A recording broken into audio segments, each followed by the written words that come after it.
Wasn't sure. I think still deciding what to read.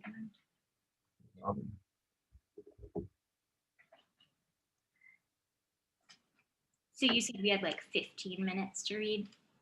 Yeah. Any, we have 10, 15, somewhere in there. Okay, cool. Yeah, it's gonna be, we'll bookend with like maybe a conversation and a Q&A at the end, of course. So, Awesome. yeah.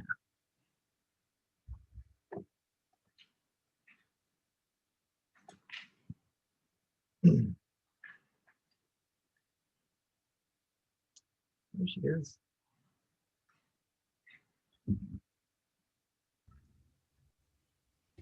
Caitlin, how you doing? Hey. Absolutely. Long time no see. Yeah. No, I can't. We were talking earlier, and just through email or whatever, and I can't believe it's only been 8 years since you were in class with all those folks. Yeah, no, I mean, it's Facebook isn't conspiring to make me feel really old. Like I got the like advanced copies of your first book showed up like 10 years ago this week. And I'm like, whew, okay, that decade went quickly. Yes, I know. Facebook memories are always like haunting, Yeah. especially when you have kids. I don't remember asking for this, but Yeah, exactly. I know. Like, there's no opt-in here. And pressing that. No, yeah, and if you have kids, it's like super sad because you just see all these like baby pics pop up or whatever, and you're just like, oh, time flies, man. I know, just like time, man. Caitlin, where are you from? Or where are you living now? Sure. So I'm Grand Rapids, Michigan. Okay, cool. That's where I'm at right now. Are you in Chicago? Yeah, I'm in Chicago. Okay. And that's, I haven't had a chance to read your collection, but I've just been hearing like fantastic things from everybody. And I'm excited to be doing this with you. Yeah, same, likewise. I'm such a big fan of your work. When Mark said it was you, I was like, what? Really? It's funny how writers are like figures, and then it's just so strange to be doing a reading with you because I read your book when I was like 22. No, this is awesome. And this, I mean, I guess sort of pandemic silver linings, like this is something that I liked about like back when I was there in person. I mean, it was getting to do events with people that I knew of them, but it was so much fun to like share a stage and share a condo with them. But yeah, this is great too, that everyone can kind of be wherever they're at and meet up this way. Yeah. Absolutely. Yeah, we were like, obviously we had to cancel last year, but it's created a lot of opportunities and to get new people in here and invite old people back that we had before, and it's been fun. Okay, well, it looks like it's 1 o'clock, and so some people I'm sure will still be joining us. But those who are here, I want to thank you for coming and joining us for the kickoff for our reading series for the Celebration of Literary Arts, sponsored by Des Moines Area Community College. This is our 18th year of doing the event. It was supposed to be our 19th, but last spring things happened in the world, and so we had to postpone. And you might have heard us talking about how it's kind of created opportunities that we now have a reading series this spring, and we get to invite people some of our favorites back over the course of the next few weeks, and of course get to invite new faces and anywhere in between. So it's been a great chance for us to have a weekly reading series, and this is going to be our first. So actually, just for your reference, we are still putting together the schedule for late April. We actually just booked Matthew Dickman, which Caitlin will be familiar with because when she was here about 8 years ago, Matthew was one of the readers, and we just actually booked Kazim Ali to read with him. And so we have a few other folks, and Amy Bender just joined us. So we have some folks that are not on the schedule yet, but it will constantly be updated. So check that out when you get a chance. But today we have two writers. We have Caitlin Horrocks and Weisel, who will be reading to us. And what we'll do today is we'll start off with a little bit of, I'll do some introductions. We'll have a little bit of conversation about their latest books. And then each of them will read to us for about 10 minutes, give or take. And then we'll open up the conversation to you guys. So what that means is that you guys will have some tools in front of you via Zoom. We have a Q&A drop box or a chat box. So nobody will see those questions. It can be anonymous. So feel free to drop something into that Q&A so that we can ask them later. We also have an active chat, as you can see, and it'll just be ongoing if you, I guess, in place of face-to-face reading where you can talk to your neighbor, or like, you like a certain wine and you can't applaud. That will be our version of kind of like interacting with the world, I guess. All right. But first, let me introduce our folks before we start our conversation. So today with us, we have Caitlin Forrest, who's the author of the novel The Vexations, named one of the 10 best books of 2019 by the Wall Street Journal. Her story collection, This Is Not Your City, was a New York Times Book Review Editor's Choice and Barnes & Noble Discover Great New Writers Selection. Her latest story collection, Life Among the Terranauts, was published by Little Brown in 2021. Her stories and essays appear in The New Yorker, Best American Short Stories, the Ken O. Henry Prize Stories, the Pushcart Prize, the Paris Review, Tin House, One Story, as well as others. Her awards include the Plimpton Prize, fellowships to the Bread Loaf Writers Conference, the Swanese Writers Conference, and the McDowell Colony. She is on the advisory board of the Kenyon Review, where she recently served as fiction editor for several years. And she teaches at Grand Valley State University and in the MFA program for writers at Warren Wilson College. And she lives in Grand Rapids, Michigan with her family. We also have with us Kate Weisel, and she is the author of Driving in Cars with Homeless Men, winner of the 2019 Drew Hines Literature Prize. Her fiction has appeared or is forthcoming in publications that include Prairie Schooner, Gulf Coast, Tin House Online, Los Angeles Review, New Ohio Review, the Best Small Fictions 2019, and Rita Vider was a winner of the Beacon Street Prize. She was a Carol Hoke Fiction Fellow at the University of Wisconsin-Madison and awarded scholarships at the Wesleyan Writers Conference, the Squaw Valley Writers Workshop, the Juniper Institute, and she lives in Chicago, where she teaches at Columbia College, Chicago, and Loyola University. So it's wonderful to have you both joining us today. So we have, you guys both have new books or fairly recent books out. For Kate, you have last year, Driving in Cars with Homeless Men, your first collection of short stories. And of course, for Caitlin, your book just came out a couple weeks ago. Yep. Yeah, Life Among the Terranauts. So if you haven't picked up their books yet, you should do so. And this is a chance for you to get a sneak preview. Okay, so my first question, I guess, starting this off, is thinking about they're each short story collections. And I guess I was curious about what your approach is to putting together a collection. How is it kind of reading as a whole, as a kind of a novelistic feel to it?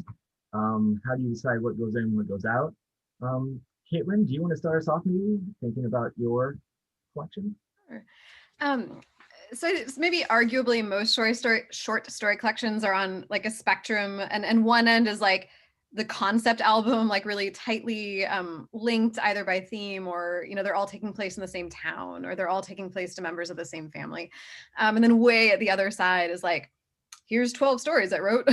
And I'm way more towards the grab bag end of the spectrum. Both of my first collection and then Life Among the Terranauts came together kind of without me knowing it. I didn't set out to write like a collection. I was just writing stories. So for me, that's part of the joy of the story form, is that you get to sort of keep experimenting and say, okay, well, I did this POV here, or this setting, or this type of conflict here. So, I want to really deliberately do something different. For me, I'll sort of give myself little assignments or little challenges, which again, for me, that's one of like the joys of the short story. as opposed to another, to a novel or something else. But you end up with a lot of stories that are very different from one another by doing that. So with both of the collections, I sort of assembled what I thought maybe could be a book, and then kind of worried about whether or not the stories were enough in conversation with each other. And I think both times I've kind of had to learn the lesson that like I'm more psychologically transparent than I might think. There's things that like to someone else they're like, oh, you're clearly obsessed with this, or you're clearly really preoccupied with a particular theme or idea, or working out of some problem. And then also, a short story collection, the reader will find things, whether or not I meant those common threads to be there. So with both, I think that sort of assembling a collection, I worried over more than I needed to. The first book, I had a lot of really lonely people, frankly. I hope also, moments of humor or things like that. With the second book, then I was really interested in exploring kind of group dynamics. Like what is the community of a town, or a sealed scientific experiment, or even just a family. How do people relate to each other in community together? Right, it makes sense. And I think I was paying attention, and this goes for Kate as well. I was thinking a lot about your titles, and it seems like how that's always like a unifying, or what the reader sees as like a unifying theme.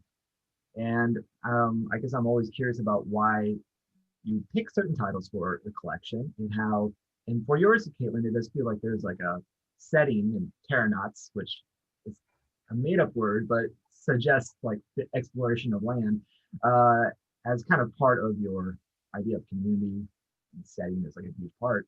And same thing with Kate. I mean, your collection has an interesting title, and I was curious about how you were seeing your collection working as a whole. Yeah, so it's funny the way Caitlin explained it, because now I'm inclined to like try that, because I'm at the polar opposite end of the spectrum, where I had started writing stories when I was like in my early 20s, and they would like germinate from, for example, a friend told me a story when we were like college age and like staying up late at night about her friend in high school whose boyfriend had died of a heroin overdose, and that the night of his funeral the two of them slept in his bed. And I wrote a story about that. And then years later, I was in Cape Cod, and there was like a break-in at the house that I was staying at, and there was a squatter, and there was all this like paraphernalia, drug paraphernalia. And so I went to the page again, and then realized I was writing about the same girl. And so that's just maybe an example of like how connections were made in a sort of like web between for a handful of characters that I then realized were in the same world. So and so then over the years, it's like I spun those connections tighter and tighter, it felt like.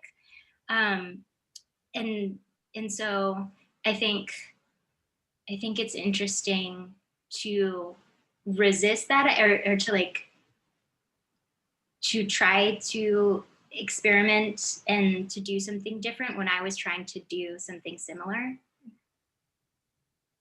I was curious about that actually, and since it's like your book has four main characters, and they kind of trade off between stories, and they're all linked together. I was curious if you kind of like you wrote the stories, and then you started to kind of see linkages, and you kind of like built it retroactively, or did you actually see it early on and actually write them fresh, knowing that they were going to be? Did you write them with intention, or did you kind of look back and say, "Oh, these are connected"? Kind of like what Caitlin was saying, like you look back and you're like, "Oh, there are some themes." Yeah, I think with what Caitlin said really struck me in terms of being psychologically transparent. And I think maybe our characters are too, because I would look back and think, for example, with Rafa, the character whose boyfriend died of a heroin overdose, I would look back and think, oh my God, she is obsessed with the idea of like recreating this trauma or replacing Benny with some other man again and again and again and again. She's chasing this bike thief down Comm Ave, and she's angry at him.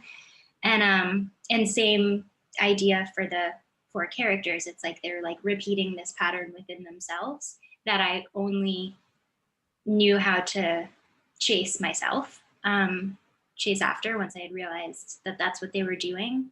So maybe it is the same inclination that Caitlin and I have, but we're just exercising it in different ways. Right. I mean, the first chapter of your book, Kate, is entitled Us. And right away, I'm just getting that sense of like a first person plural, like a community, similar to like what Caitlin's talking about. These four girls or the four women are like very similar, to the point where they're actually like kind of trading each other's stories a little bit. Or, Yeah. like, your story is my story. Yeah, that's so true. Yeah. Very cool. And so I guess I was also thinking a little bit about setting, and it takes a large part of each of your collections. Caitlin, like you're saying, grab bag, your stories take place all over the country and world. Whereas Kate, your characters share a common place, Boston. And I was wondering how you use setting as a character.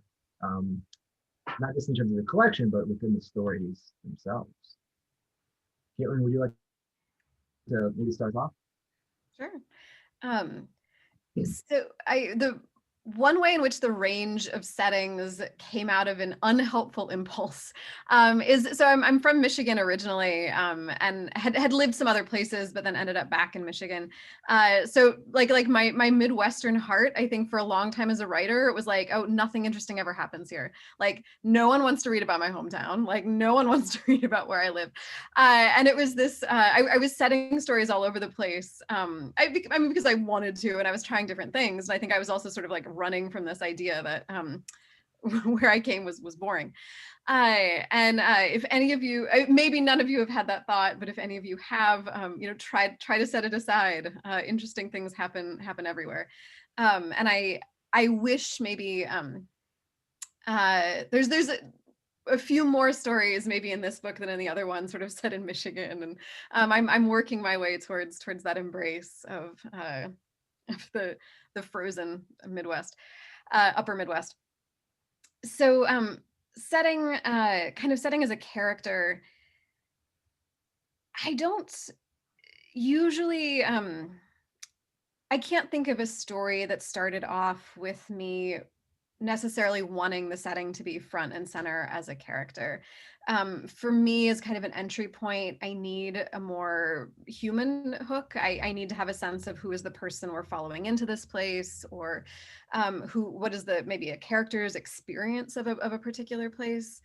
But then kind of once I'm there, I'm looking for ways in which the setting is exerting some pressure on the character, or with a lot of the stories in this book, I think a lot of the characters are at kind of a point of like, do I stay or do I go?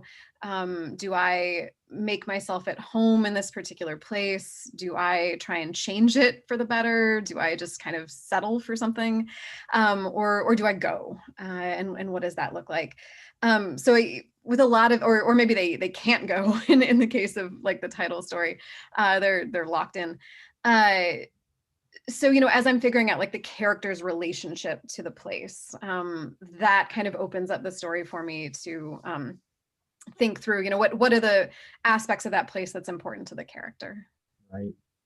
Or they just sleep through it, which Yeah. is like the beginning story where an entire town decides to hibernate through the winter every winter in the Midwest. And I think all of us in the Midwest can right now with negative temperatures. I was rereading it over this weekend, and I was thinking about, man, I'm so jealous. I want to sleep. And I was also thinking about the pandemic, and there's like, so obviously not planned, but there's all these like moments of quarantining and isolation. And there's like, it had a whole new resonance reading it in 2021 than it did when I first read the stories. Really interesting. Kate, what do you think about how you use setting? All of it take place. I think Boston is almost like a character in the story. Yeah, I think in grad school, my thesis advisor had said something about being on a plane with one of my characters, and I thought, well, no one has ever been on a plane. None of my characters would have left. So I was really thinking about you know, like the showgirls, those are characters privileged with like wandering a common city to discover who they are. And my characters are characters who are stuck in the place they grew up with like day-to-day survival as their primary driver. So I mean, I feel like Boston is really like an interesting place because just in pop culture, because it's kind of like male dominated and sort of like owned by the lens of like crime gangster stereotypes, or like on SNL you have like sketches that are like with flunkies with catchphrases. But I was interested in seeing, I guess in literature, I'd only really, it's like Kerouac's Boston, but I hadn't seen like a female Boston that I recognized. And I wanted to write about that. Awesome. Yeah, it is like a different, you think about the romance of like the city and you're looking at it from a very different angle that makes it more interesting, obviously, than the privilege of like no conflicts and just finding yourself because you have that kind of freedom. Your characters are always under some sort of pressure. Well, I liked what Caitlin said with the pressure, having a setting put pressure on the characters. I've never heard of that, and that's a really good way to articulate it. And I mean, something I like about what you're just saying too is having to think through. I mean, I talked about like thinking through the character's experience of the place, but you're really thinking through like the reader's experience of what they think they know about that place, or what are the narratives that they've heard, what are the narratives that they haven't heard, and trying to kind of write into that space is really interesting. Absolutely. And you do that with the Midwest too. I think there's certain stereotypes about flyover country that you're trying to like reframe for us. And I didn't intend it, but you guys are both kind of like Midwestern writers. Well, you're based out of Chicago, you're in Michigan, and this might be a good chance for us to hear your work then, and we'll kind of pick up the conversation afterwards. Kate, would you like to start us off, maybe reading an excerpt or a story from your collection? Sure. So I'm going to read like a shorter story, and so the book is broken up into sections that each of the 4 characters sort of owns. So I'm going to read a story from Serena's section, and it's called Trouble. We were all the same age, our neighbors and us. Our puppies were the same age, our new puppy and their new puppy. We learned this as the neighbors hauled boxes out of their car, and our little prize thrashed his neck against the thick leash we'd bought at Petco. Unleashed, he ran in viciously fast circles or mistook my ankles for chew toys. He found my cigarettes even when I hid them and ripped them to bits. We should call him Ashtray, I thought. That's why we buy him toys, dumbass, Nico said. I didn't know this. I didn't know much. Cigarettes were already overpriced, and like a homeless person, I was picking through the promising ones. Outside the new neighbor's car for a split second, we expected that we could become great friends, the neighbors and us, just like normal couples, just like the puppies, normal puppies, who were pawing at each other like lovers. What's your puppy's name? Sorry, I'm eating strawberries, the girl said. She dropped the carton on the grass. The strawberries rolled next to her laundry basket.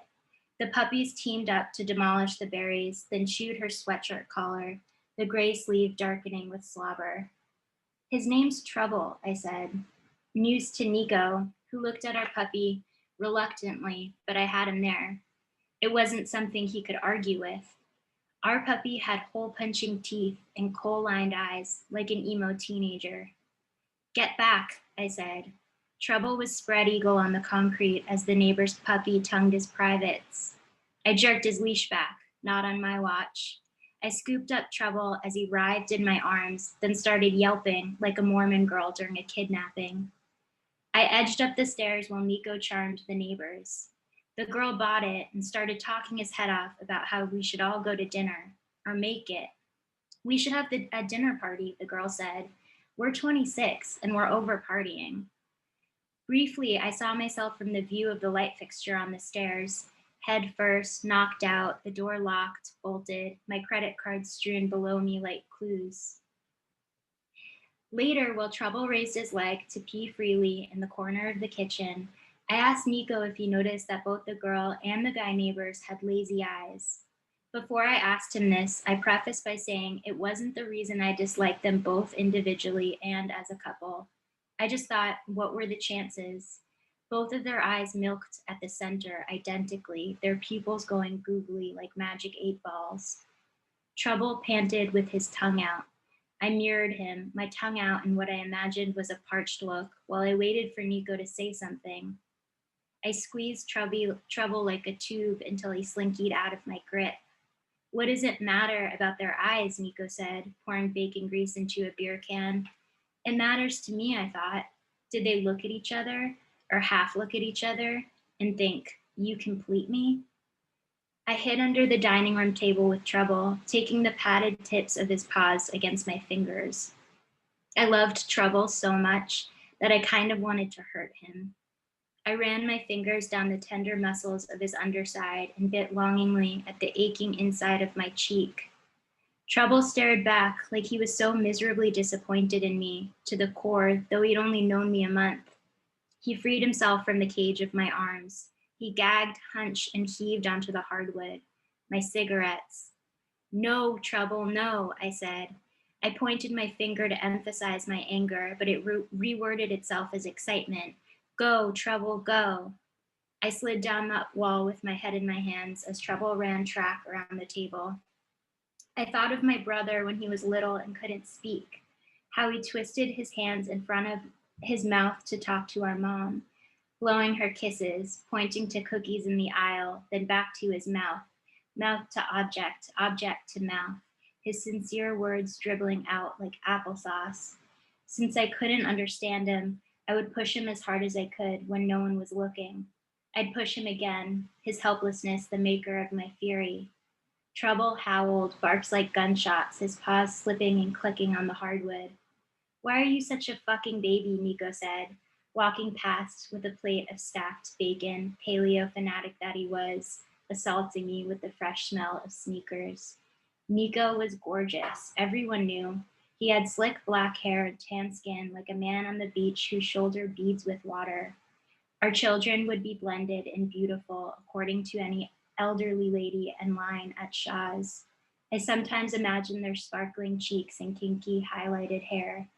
They would be him with my affectations. In photos, their eyes tiny riots, wild with inarticulate demands. I want to tell you why I disliked our neighbors, the girl in particular, so you won't hate me as much as my puppy hated me. The following week on the back stairs, the girl remarked on the convenience of our shared lawn out back. When she spoke, I couldn't tell which eye to look into, so I looked at the lazy one. It swung up, receiving radio signals. There was a weird comfort in this. I had the advantage of feigning interest openly, the disfigurement like an invitation where only your true self is welcome to the party. There's going to be a lot of shit in that yard, the girl said, like a fact. Maybe I didn't know things, like why Trouble needed monthly shots when I didn't have health care, or why he required wet food, a spoonful, mixed into a cup of dry food when you could just do either. But I knew damn well that we should clean up after him. We were adults. Every day we were adults. Upstairs in our kitchen, Trouble would start barking, and Nico and I would freeze. His barks were an alarm going off that we did not know how to disassemble. What do you want? Nico would say, huh? Trouble would hop madly at my waist. You think I'm playing essay? Say something. Nico would step towards me. He'd say, why didn't you set her straight? I'd jerk my head back without meaning to. Nico had hit me many times. More than many, more than hit. Smashed my face into the wall where a mirror from a garage sale hung by the door where I never failed to check my gaze. A month later, I stood on the lawn, shaking my knee. The sky was bleeding down the center like a gunshot wound. I was waiting for Trouble to go already so I could clomp back upstairs to watch Bravo and eat Doritos standing up. He would circle me, the Doritos a bag of crack, his tongue hanging loosely, that deranged shark. It was among these thoughts that I noticed a piece of shit on the lawn. Do I have to do everything? Nico said, all smug, like he was the smarter one. We were on our deck with the higher view of downtown. I'd forgotten to take out the trash. You don't even have a job, Nico said. School is a job, I thought. The 12-pack of craft beers he drunk stunk from the sweat that ridged his bald chest, which was now up against my chin. After I reset my nose with a pencil, I went to be alone in our guest room, where Nico's electric guitars hung on the wall like a rich kid's toys. I hid in the closet. I was the guest, to talk to the guy I'd been talking to. When he teased me, I teased back, my old clogs smelling like burnt rubber. The day after the 4th, both in our pajamas, the girl and I stood on the lawn as our puppies rocketed towards each other, tumbling together like free fallers. It was noon, and I'd already had 2 Coronas. My right eye was a puff pastry enclosing a pink slit. Nico had taken my freshly inked arm the night before, squeezing out a code to what awaited me at home. I wanted to be alone, really alone, before Nico, before trouble, the neighbors, before I could even remember. I wanted to be alone with the guy I wasn't supposed to be talking to. I'd go anywhere with him. Trouble got bigger, the girl said. My heart sprang like a punch from an arcade game. Couldn't measure change with what was mine, but he wasn't mine. I'd never asked for trouble. Nico and I had woken up from a bad fight.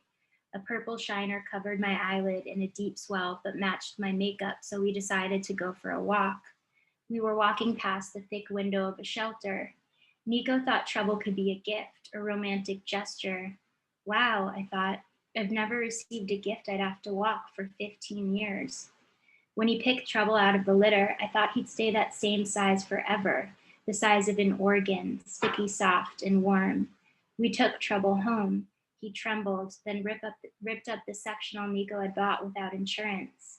Cut it out, you fucking monster, I screamed. In my spot, in the closet of the guest room, he fell asleep in my arms where he had puppy dreams. His paws moved like levers in a field where he was free and unleashed. The neighbor dog nipped at Trouble's neck. The girl and I watched as they tugged at each other's skin, then retreated, their eyes fixed intently on the other's, waiting to pummel. I didn't care about my eye. I was too tired to dab it with concealer and set it with powder. I wanted her to see. They like each other, the girl said. I knew what she meant. She meant us. She wanted us to like each other. She wanted it since that first day they pulled up with their goddamn sorcerer's auras and dirty laundry. Stop it, I said to Trouble. Do you want to go to that new Mexican place down the street, just you and me? She said.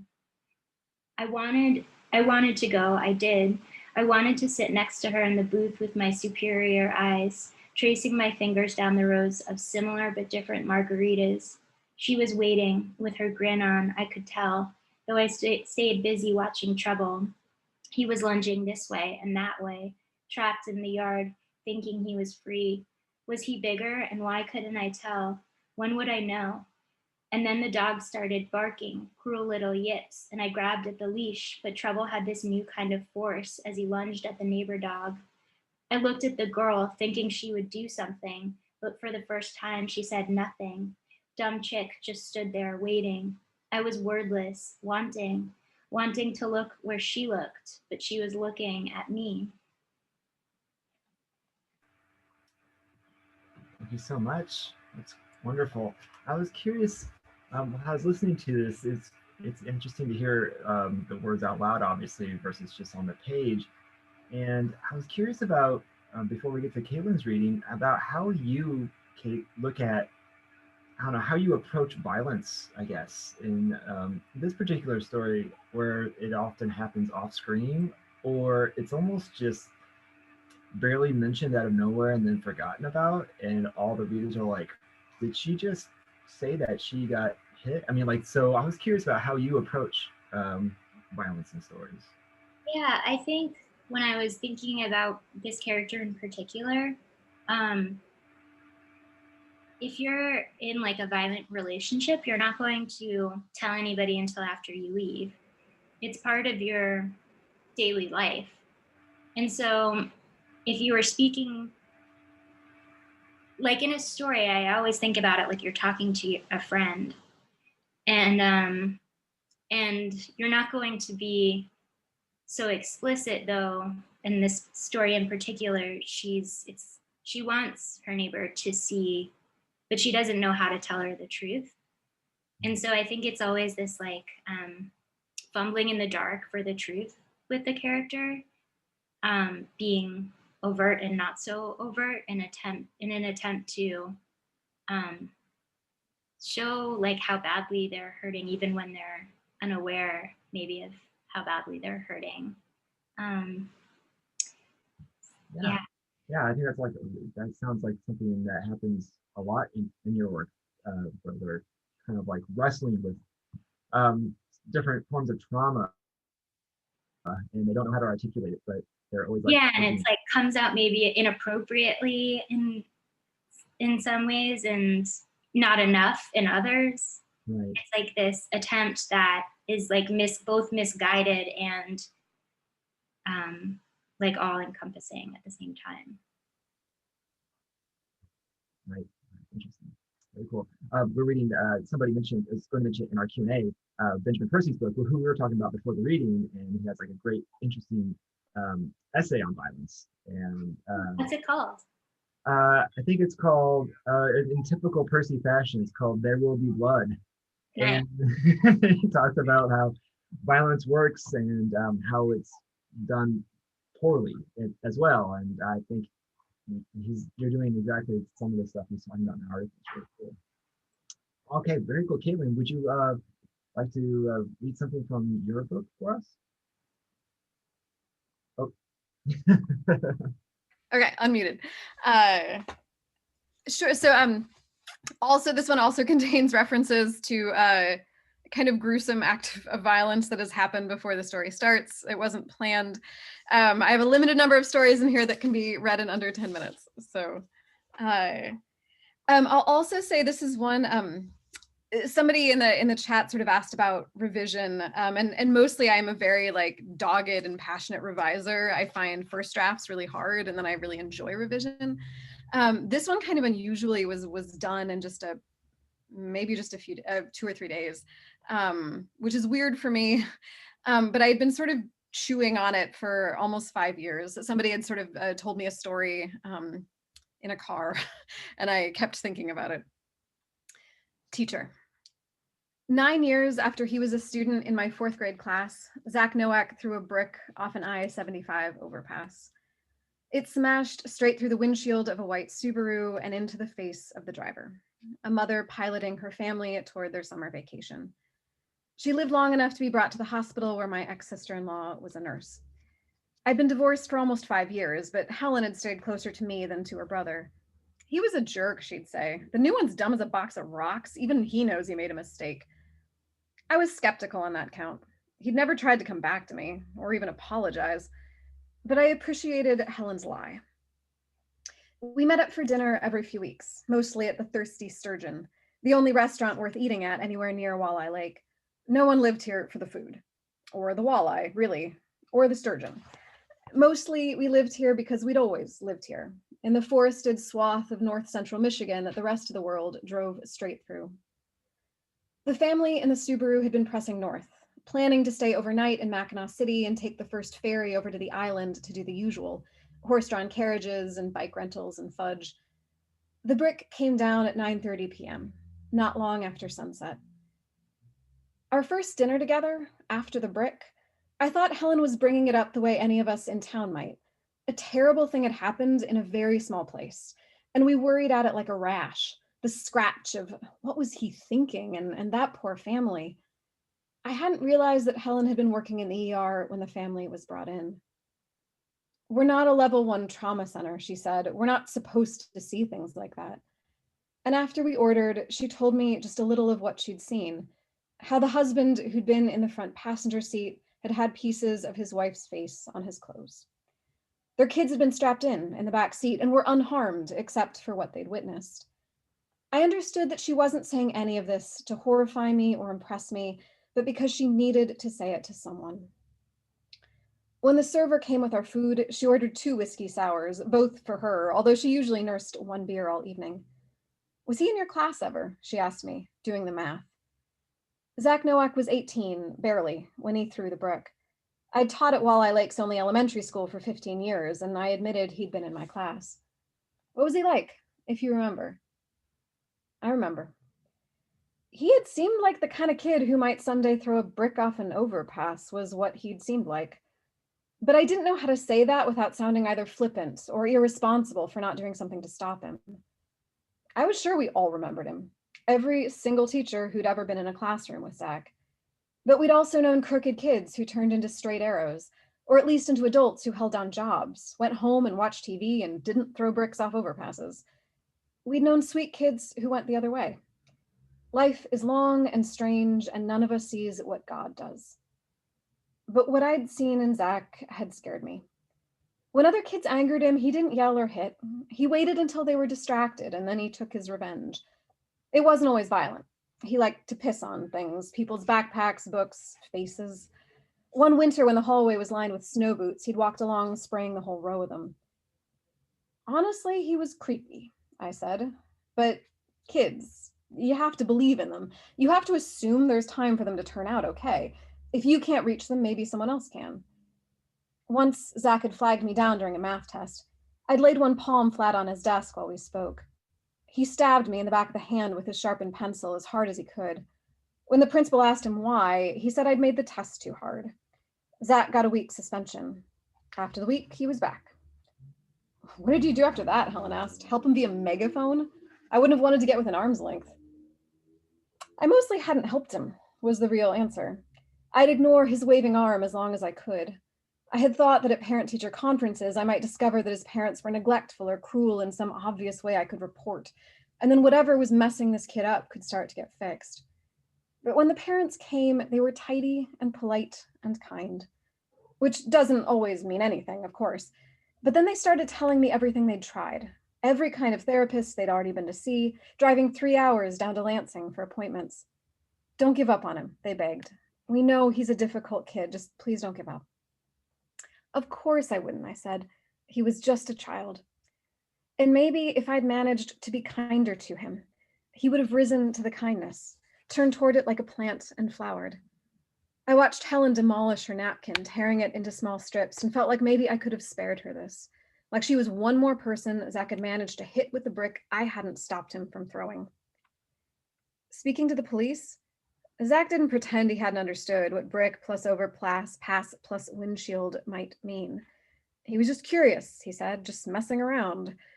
But he said it like a toddler who looks straight at you before pouring his milk all over the floor.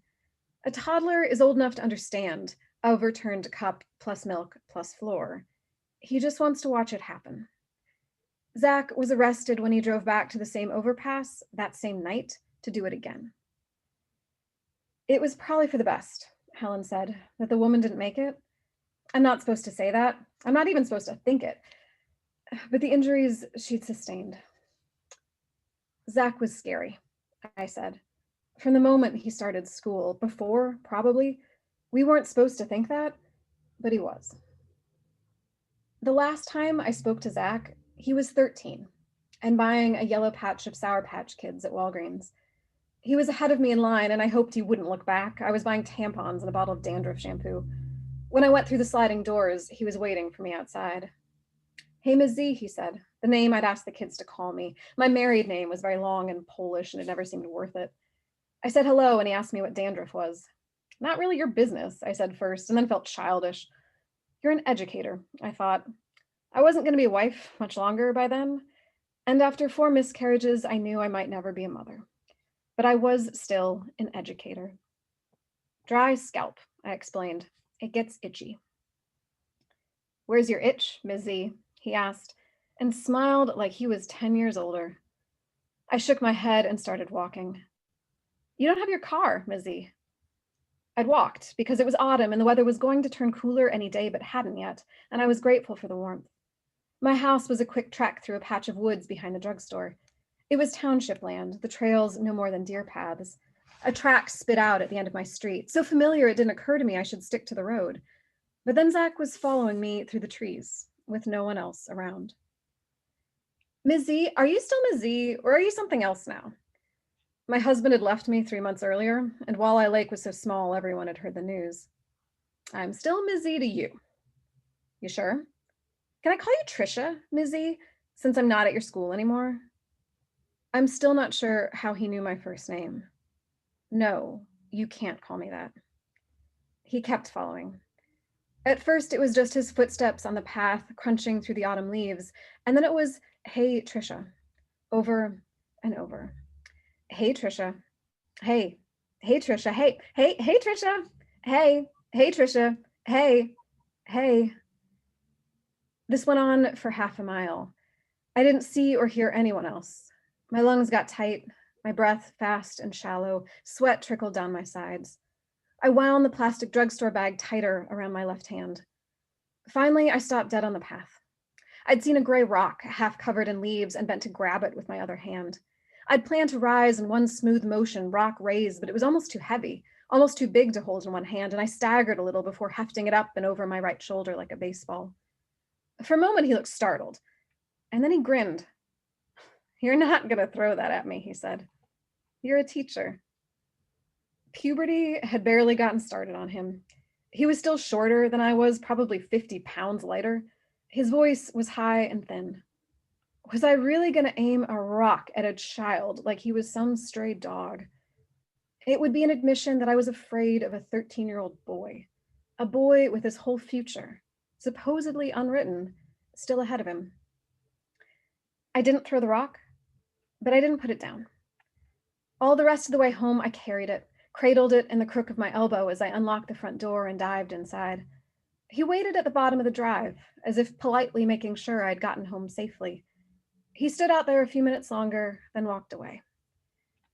"You can't save everyone," Helen said. I could tell she was still thinking about the woman in the driver's seat with the obliterated face. She'd shoved the napkin strips aside and started tearing the red and white checked paper underneath her fish and chips. When she said it as a nurse, it was true. But if I said it as a teacher, it would be sacrilege. Yet it's true. It's true. You can't save everyone. For years, I thought that if I'd been the sun, the rain, the patient breath of kindness itself, maybe I could have brought him into flower. But now, when I remember that moment in the woods, all I can think is that I should have thrown that rock.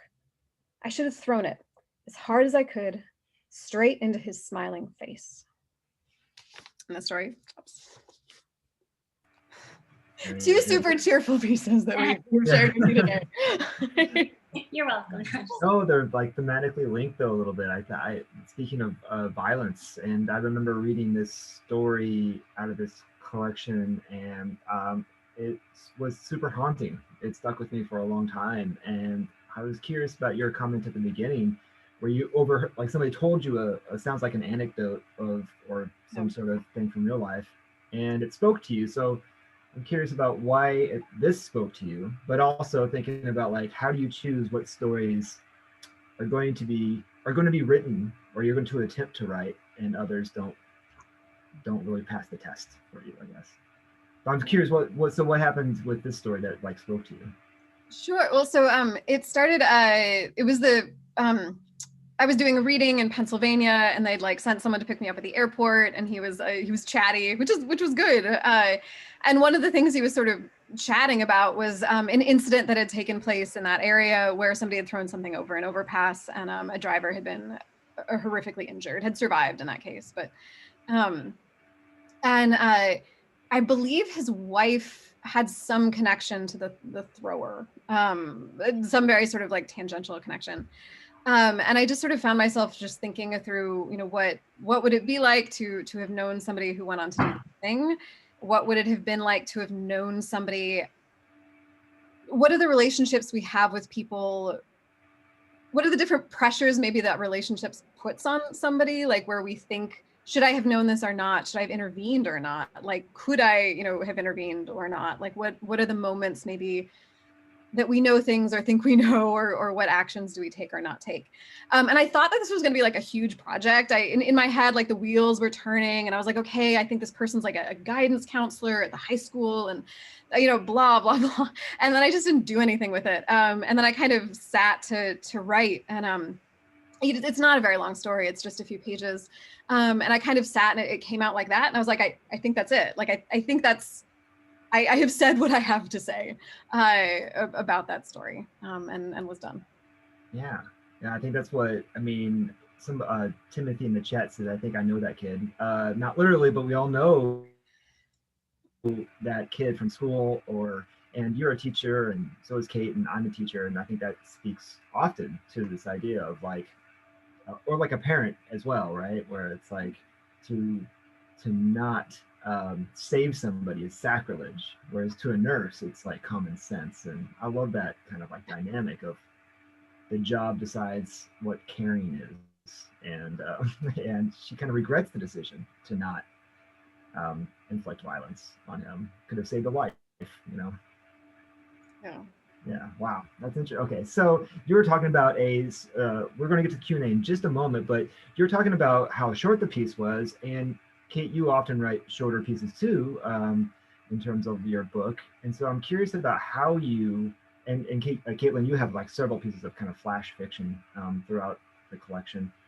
I'm curious about how you approach shorter pieces like that. Maybe not necessarily flash fiction, but like shorter pieces that have a beginning, middle, and end versus longer pieces.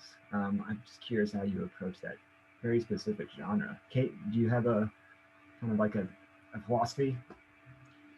Yeah, I think even something Caitlin said stuck out just in terms of like anecdote and overhearing something and then having the instinct to like illustrate it on the page, but then realizing that it's a blip as opposed to maybe like a whole universe, and feeling like that blip or what's left out is actually more important than something you could have put in. And so like the idea of like capital T teacher versus like this guidance counselor with this whole background and life story, or like the details of the divorce versus like a few choice pieces of information can be so much more effective than like spilling guts about it onto the page, which can be good too. And so, but it's interesting to try to gauge why you would do a shorter piece versus a longer piece. But I think it's about purpose. What is the purpose of the story? And in this case, I feel like talking about Caitlin's story, it's so much more hard hitting to think of capital T teacher and to have to wonder about that and the role of caretaker, savior, teacher versus like this woman's whole life, more effective. Right. So yeah, maybe I talked about Caitlin's stories more than my own, but to me that's more interesting right now. Well, it's hard to talk about your own stuff sometimes. Caitlin, what's your approach when it comes to the shorter pieces throughout the collection? I mean, it's kind of the anti-approach. I know writers who write a lot of fantastic flash fiction, and they have a really sophisticated approach, and they really sort of take it as a form on its own terms. Almost all of mine are accidental. Almost all of my flash stuff is I thought it was going to be longer, or I started it with the idea that it might be longer, and then yeah, sort of hit a point like, how much do we really need of this character? How much do we need to know? And maybe realizing that what is interesting about the character or what I have to say about the situation is just shorter. Right. I think too, just really quickly, what's interesting about Flash is it comes at the intersection of our like anyone's life. So like when you heard that story in the car, part of what maybe made it so impactful to you was like the less information you knew about it, the bigger the mystery. So shocking. And so it's like when you're at the hairdresser and your hairdresser tells you this story about her mom. This is true. This just happened like last year for me. It's like it haunts you because you don't know so much. And I think that can be the beauty of Flash. Yeah. So this is actually a good maybe transition into the Q&A.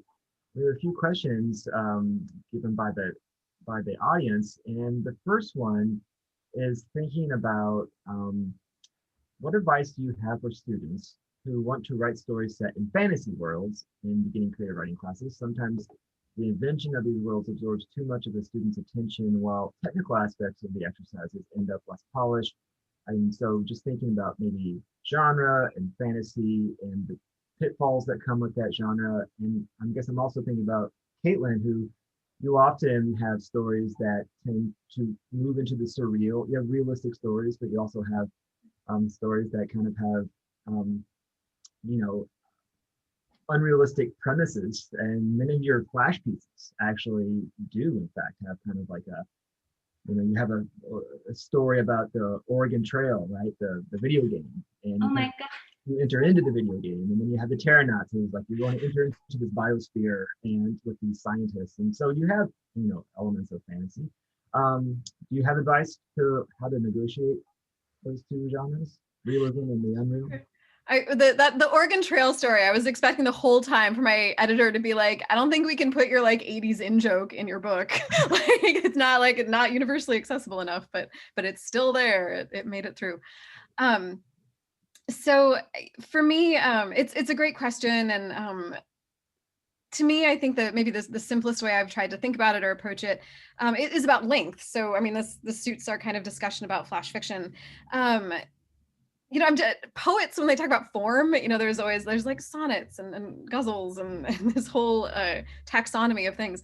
Fiction, in this sort of impoverished way, we talk about length all the time and very little else. But it's true that I mean a 500 word story and a 1,500 word story and a 5,000 word story and a 50,000 word novel and a 500,000 word like fantasy epic are going to be able to take on really different things. And there's a hand. It is possible for a story to kind of lay out the rules of its own world. But it's hard, and I would say it works best if it's like our world but tweaked a little bit, where there's like something that's unusual but not everything. And I think when the kind of the fantasy short stories or in the classroom, a semester is only so long. We're taking other classes at one time. I'm guessing the assignments you're either giving or getting are pretty constrained in terms of word count or page count. So in that, it's just like that canvas is not giving you a lot of space to do your world building. If it is like a whole fantasy world that is yours and that you've been like working on since childhood, and like there are maps, like that's awesome, and you should pursue that project. But the types of maybe assignments or prompts you're getting are just not going to give you the space to like do the world and do the whatever technique you're being asked to execute. So given that, like that's not on you, that's not on the world, that's like the nature of the length of the piece of fiction. So sort of go ahead and execute the technique, and then take that technique back on outside the constraints of the semester to your world. Kate, do you have advice about when fellow writers attempt genre and when it goes awry and when it's like really working? Yeah, well, what I think is so interesting about the conversation about genre now is that like we're now living in a world that the world is tweaked. Like what is we're living in a world where fact that's blurry. Like there are what is truth now when like lying is so easily executed. And so I think there's this like whole new conversation that is interesting about like what is fantasy now and magical realism, and how are those genres being, the borders of those genres expanding because of our current situation, because of like how easily things are manipulated now, and how like our idea of reality is changing. So maybe not advice, but maybe just a comment on how much more creative we can be about it. Yeah, absolutely. Yeah, the genres are blurring a little bit more than they have in the past. And I guess I'm also thinking we'll look at one more question before we depart. But I was also thinking about fantasy is often looking towards the future and future worlds and kind of fantasy stuff. But then I was also thinking about historical fiction and how that's looking back on the past and having new perspectives on it. And I had a student in my last class talking about wanting to write historical fiction, but unsure about how to go about research, and it turned into an essay basically, as opposed to a story. And she was like struggling with that genre as well. And I know, Caitlin, your last novel was The Vexations, and a historical novel looking at like a real life artist from the past. And I'm curious about if you have some quick advice about like what's the main things you should be thinking about when you're writing about not the future but the past. Sure. And I think I can tie my answer into another question that's in the Q&A about like striking a balance on setting detail, and sort of quoting Percy saying, oh, writers try and do too much. I think if you're thinking about setting writing as sort of like picture postcard style, like I'm just going to like describe this place and I'm going to do it in like a lovely way or lyrical, like the sentences could be great. The reader's patience for that is minimal. The 21st century reader's patience for that is minimal. So for me, if I'm thinking about setting, I mean, I'm always thinking about like, is the setting activated in some way? Is it like a constraint for the character? How does the character feel about it? Is there like a before and an after? Maybe there's like an interesting tension. Like every zombie movie ever made, like the drugstore with the empty shelves, like that's just a place. Like the only thing that makes that setting interesting is that like we know what it's supposed to look like. It's supposed to have like the lights on and medicine on the shelves. And for me, you know, historical fiction, nobody needs me to just like describe 19th century Paris. So I'm doing my best to sort of think about, you know, what are these places like for the people living there? And I can't unknow what I know living when I do. But an E.L. Doctorow quote that like saved me on that project, or would have if I'd found it earlier. A biographer will tell you what happened. The fiction writer will tell you what it felt like.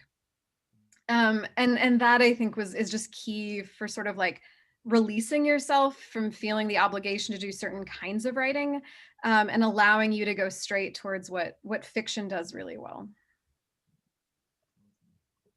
Very cool. Maybe we'll do one more question before we take off. And there's a lot of good questions in the Q&A about point of view. And of course, you guys write stories from multiple points of view. But we'll end maybe with a question about process. And somebody said, I can only imagine what good ideas you guys come up with, but how do you choose what ends up in the final product? What is your thought process when finalizing material? And so we can be thinking about how you, I guess, thinking about revision and how do you know when you're done with something? Kate, would you like to start us off? Sure. So how do you know when you're done? Well, I wish I knew. I mean, even reading stories, you are revising them in your mind. And I've read with readers where I saw that their page was all marked, and so they're still tweaking sentences. And I think if you're especially a writer that is really attuned to like the line level, that can be really frustrating because you're always going to want to like mechanically go in there and tinker with a sentence, like now with tweezers. But structurally, I think like getting the story to a point where it makes sense in an architectural way, that's where I know I'm getting closer to being finished. And a lot of times, like in terms of forms, I'm playing with patterns. And so if I can get, and speaking of the book in general, it seems like it all comes together in a really short amount of time towards the end, and it's a slow build up to that. But I think when the piece has a certain shape that I can identify, I know it's close to finished. Which now I don't know if I'm like speaking Japanese, if that makes any sense. No, it does make sense. When it comes to like how you structurally move towards an ending. Caitlin, do you have some thoughts on top of that? Sure. I mean, the question of like when something's done, and I am one of those writers where like my reading copy will like I've continued to make edits in it. I think when I was just starting as a writer, I thought that like part of making it as a writer or being a professional was like you would reach the point where you just knew. And most of the writers I know, like you get better at kind of feeling when something's done or deciding when it's done, but it's still hard. I think for most of us. What so I quoted Dr. O. I will throw another quote in here that was like meaningful to me. The writer Kevin McElvoy, his answer to this, like, when is a story done? When you have put into it everything you know how to do, and you have taken from it everything it has to teach you. And one reason I like that is it takes some of the onus off the writer of, setting aside a story and feeling like it's failed or like it's never going to work. It's finished teaching you, that the story has stopped giving to you. So you can set it aside and come back to it when you are a different writer or have an idea of what else you can do with it, or how else you can revisit or scavenge it. Just one last follow-up to that. Do you always go back to stuff that you're like, okay, this has failed and I'm going to try again later? Or are there stories where you know that you're just like, I'm never going to look at that thing again? Do you guys, either one of you, have those moments where you give up on a story, or are you kind of tenacious saying like, no, I'm going to keep it around and keep plugging away? There are things that I've given up on that find their way back. And even like poems that I've written end up working their way into like a scene. And so I never like consider anything like dead, but I really like that quote about it being able to teach you, because if it's not teaching you something, it's not alive in a way that it's not going to be for the reader either. And so I think once it becomes useful to you again, you'll know because you'll reach for it. So I like that. Yeah, I think if something's gone dead for you in its current form, it's going to be dead for the reader. But I'm endlessly optimistic. I don't ever set aside something feeling, yeah, it is only mostly dead. Like absolutely in the chat. So yeah, I at least tell myself every time that I'm only setting it aside like for now. And I will come back. And I would say usually if I've hit that point, I'm unlikely to make like the whole thing work, but I'll go back to it and I'll see like, maybe here's the flash fiction, like maybe here's the one scene that is kind of all I needed to do. And I'll pull that out, or I'll kind of strip it for parts. Absolutely. So it doesn't work. It still teaches you something. It just, Yeah. it just didn't. So it's not a failure. It just didn't teach you. You're done. You learned something from it still. Yeah, I like no words ever wasted. Like they're the words you needed to write to get onto the words that like ended up in the finished version. Absolutely. Very cool. Well, thank you so much for joining us for the hour and enlightening us with your thoughts on craft, as well as sharing your work with us. For those who are in the audience and you haven't taken up a copy of their books, Caitlin's new book is A Life Among the Terranauts, a short story collection. And also you should check out her novel that came out a couple years ago called The Vexations, her historical novel. And as you can see, I've like marked like a million passages that I keep going back to because I loved it. And then we also have Kate's collection, Driving in Cars with Homeless Men, that just came out last year and was the winner of the Drew Hines contest. So check out their work and support your local bookstore. And thank you so much for joining us today. Come back next week. I'm once again just going to put this into the chat that this is our schedule for the semester, and we'll have a reading every week. So put it on your calendar. All right. Thanks to everybody for joining us. Bye. Thank you.